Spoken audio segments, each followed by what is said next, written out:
ní òwúrọ̀ ọjọ́ sátidé ọjọ́ kọkàndínlọ́gbọ̀n oṣù kọkànlá ọdún 2025 oníròyìn kan mà jáde pé gbajúmọ̀ òṣèré tíátà olóyè Lere Paimo ó mà jáde láyé ṣùgbọ́n lẹ́yìn ọ̀pọ̀ ìwádìí a mà rí wípé ìròyìn òfegè ni nínú àtẹ̀jáde tí agbẹnusọ ẹgbẹ́ Association of Nigeria Theatre Art Practitioners ANTP ọmọọba Adéjọ̀nwó Olúwafẹ́mi Fẹ́msìn tó mà buwọ́lù fún àwọn akọ̀ròyìn ó má fìdí rẹ̀ múlẹ̀ pé irọ́ tó jìnnà sí òtítọ́ ni ìròyìn ọ̀hún.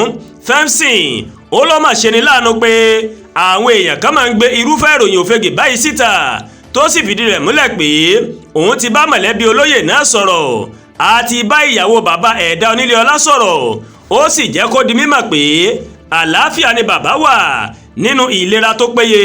À ń rọ àwọn aráàlú láti yé gbèròyìn òfegè síta láti fi ṣì ọ̀pọ̀ èèyàn lọ́nà. Olóyè Lere Paimo MFR ọ̀kan gbòógì nínú ẹgbẹ́ Association of Nigeria Theatre Art Practitioners ANTP wọ́n ní bàbá wà láyé o. Olóyè Lere Paimo ó mà jẹ́ òṣèré tíátà olùdarí sinimá àti agbé sinimá jáde láti orílẹ̀-èdè Nàìjíríà.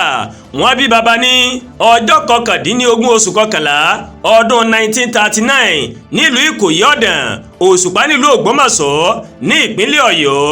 Bàbá rẹ̀ jẹ́ àgbẹ̀ onítòbákò tí ìyá rẹ̀ sì jẹ́ oníṣòwò ọjà. Lere Paimo bẹ̀rẹ̀ ẹ̀kọ́ alákọ̀ọ́bẹ̀rẹ̀ nílùú Ògbómọ̀ṣọ́ kó tó di wípé ó mà mórílẹ̀ orílẹ̀-èdè Ghana. Lẹ́yìn ètò ẹ̀kọ́ rẹ̀ ó padà sí orílẹ̀-èdè Nàìjíríà tó sì ń gbé ní ìlú Òṣogbo ní ìpínlẹ̀ Ọ̀ṣun níbi tó ti ń ṣiṣẹ́ gẹ́gẹ́ bí olùkọ́ ní ilé ẹ̀kọ́ Baptist Missionary School. Lere Paimo ó má bẹ̀rẹ̀ iṣẹ́ tíátà ní ọdún 1958 nígbà tó darapọ̀ mọ́ ẹgbẹ́ òṣèré Oyin Adéjọbí Tipa Oyin Adéjọbí tó mà dá sílẹ̀. Nígbà tó sì yá ó darapọ̀ mọ́ ẹgbẹ́ òṣèré Dúró Ládìípọ̀ ó di ìlúmọ̀ọ́ká lẹ́yìn tó kópa nínú sinimá kan Ògbórielemosho níbi tó ti jẹ Ṣọ̀ún Ògúnlọlá ní ọdún 2005. Ìjọba orílẹ̀-èdè wa Nàìjíríà ó fi àmì ẹ̀yẹ Member of the Federal Republic MFR ó fi dá Lere Paimo lọ́lá fún iṣẹ́ ribiribi tó ti ṣe nínú eré sinimá. Bákan náà òun ló tún yege nínú eré kan tí a ń pè ní Who Want to be a Millionaire tó sì gba ẹ̀bùn mílíọ̀nù kan náírà.